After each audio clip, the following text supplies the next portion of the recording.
ನಮಸ್ಕಾರ. ವಿಶೇಷ ಕಾರ್ಯಕ್ರಮಕ್ಕೆ ಸ್ವಾಗತ. ನಾನು ಪೂರ್ಣಿಮಾ. ದಾವಣಗೆರೆ ದಕ್ಷಿಣ ವಿಧಾನಸಭಾ ಕ್ಷೇತ್ರ ಎಷ್ಟೆಲ್ಲ ಹೈಡ್ರಾಮಾದ ನಂತರ ಅಭ್ಯರ್ಥಿಯ ಅನೌನ್ಸ್ ಆಗುತ್ತೆ, ಅದಾದ ಮೇಲೆ ಏನೆಲ್ಲ ಹೈಡ್ರಾಮಾಗಳಾಯಿತು, ಕೊನೆಗೆ ಚುನಾವಣೆ ಮುಗಿದು ಈಗ ನಮ್ಮೆಲ್ಲರ ಚಿತ್ತ ಫಲಿತಾಂಶದತ್ತ ನೆಟ್ಟಿದೆ. ಇನ್ನೊಂದು ಇಂಟ್ರೆಸ್ಟಿಂಗ್ ವಿಚಾರ, ದಾವಣಗೆರೆ ದಕ್ಷಿಣ ವಿಧಾನಸಭಾ ಕ್ಷೇತ್ರದಲ್ಲಿ ಈಗ ಆಗಿರುವಂತಹ ಬೆಳವಣಿಗೆ. ಸಮರ್ಥನ ಸೋಲಿಸೋದಕ್ಕೆ ಮುಸ್ಲಿಂ ನಾಯಕರು ದೊಡ್ಡ ಮಟ್ಟದಲ್ಲಿ ಷಡ್ಯಂತ್ರವನ್ನ ಮಾಡಿದ್ದಾರೆ ಅನ್ನುವಂತಹ ವಿಚಾರ ಈಗ ದೊಡ್ಡ ಮಟ್ಟದಲ್ಲಿ ಆ ಕ್ಷೇತ್ರದಲ್ಲಿ ಹರಿದಾಡ್ತಾ ಇದೆ. ಹಾಗಾಗಿ ಕಾಂಗ್ರೆಸ್ ಹೈಕಮಾಂಡ್ಗೆ ಈ ವಿಚಾರಕ್ಕೆ ಸಂಬಂಧಪಟ್ಟಂತೆ ದೂರನ್ನ ಕೂಡ ಕೊಡಲಾಗಿದೆ.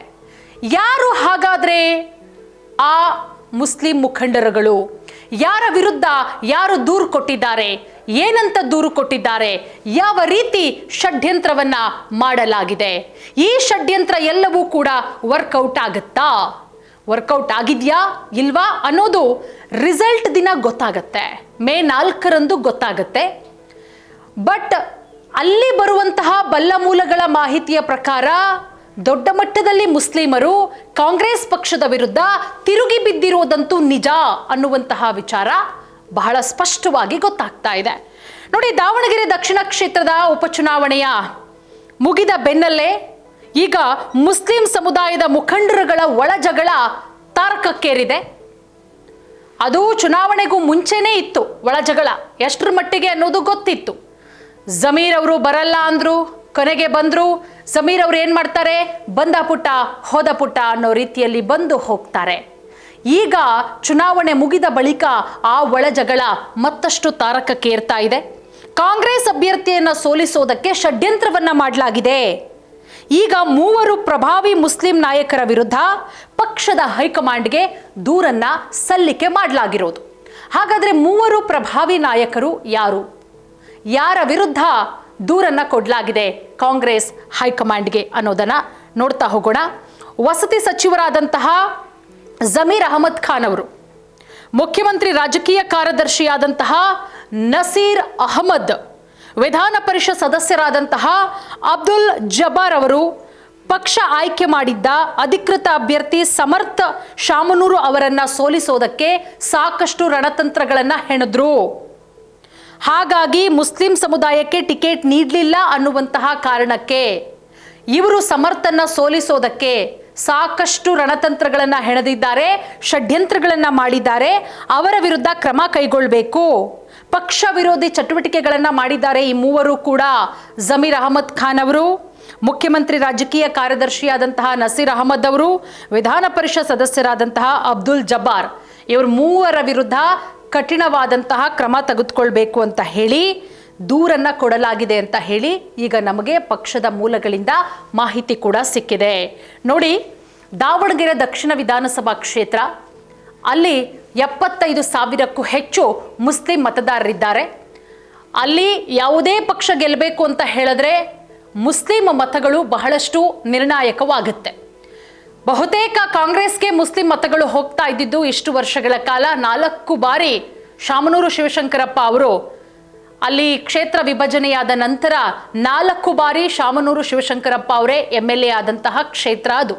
ಆದರೆ ಈ ಬಾರಿ ಏನೆಲ್ಲ ಹೈಡ್ರಾಮಾಗಳಾಯಿತು ಅನ್ನೋದನ್ನ ನೋಡಿದ್ವಿ. ಜಮೀರ್ ಅಹಮದ್ ಖಾನ್ ಅವರು ದಾವಣಗೆರೆಗೆ ಎಂಟ್ರಿ ಕೊಡ್ತಾರೆ, ಅಲ್ಪಸಂಖ್ಯಾತರಿಗೆ ಟಿಕೆಟ್ ಕೊಡಲೇಬೇಕು ಅಂತ ಹೇಳಿ ಆಗ್ರಹಿಸ್ತಾರೆ. ಅವರಿಗೆ ಅಬ್ದುಲ್ ಜಬ್ಬಾರ್ ಅವರು ಧ್ವನಿಗೂಡಿಸ್ತಾರೆ. ಆದರೆ ಕೊನೆಗೆ ಏನಾಗುತ್ತೆ, SS ಮಲ್ಲಿಕಾರ್ಜುನ್ ಅವರು ಜಮೀರ್ ಅವರನ್ನ ಏಕವಚನದಲ್ಲೇ ನಿಂದಿಸ್ತಾರೆ. ಅದಾದ್ಮೇಲೆ ಹಂಗೂ ಹಿಂಗೂ ಮಾಡಿ ಸರ್ಕಸ್ ಮಾಡಿ SS ಮಲ್ಲಿಕಾರ್ಜುನ್ ಅವರ ಪುತ್ರ, ತೋಟಗಾರಿಕಾ ಸಚಿವರಾದಂತಹ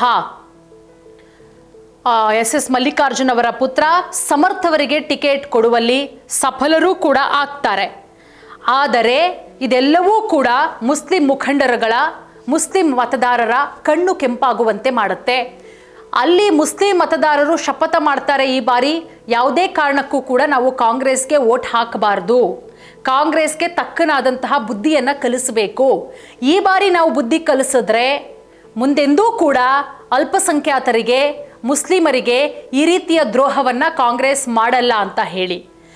ಬಟ್ ಈ ಎಲ್ಲ ಷಡ್ಯಂತ್ರ ಇವೆಲ್ಲವೂ ಕೂಡ ವರ್ಕೌಟ್ ಆಗಿದೆಯಾ ಇಲ್ವಾ, ಅದೆಲ್ಲವೂ ಚುನಾವಣೆಯ ರಿಸಲ್ಟ್ನ ದಿನ ಗೊತ್ತಾಗುತ್ತೆ. ಒಟ್ಟಾರೆ ಮತದಾನ ಅಂತೂ ಮುಗಿದಿದೆ. ಮತದಾರರು ಏನು ಆಶೀರ್ವಾದ ಮಾಡಿದ್ದಾರೋ ಮತಪೆಟ್ಟಿಗೆಯಲ್ಲಿ ಭದ್ರವಾಗಿದೆ. ಇದೆಲ್ಲದಕ್ಕೂ ಉತ್ತರ ಇನ್ನೇನು ಕೆಲವೇ ದಿನಗಳಲ್ಲಿ ಸಿಗುತ್ತೆ. ಸೊ ಈ ಷಡ್ಯಂತ್ರಗಳು, ಮುಸ್ಲಿಂ ಮುಖಂಡರುಗಳು ಕಾಂಗ್ರೆಸ್ ವಿರುದ್ಧವೇ ಮಾಡಿರುವಂತಹ ಷಡ್ಯಂತ್ರ.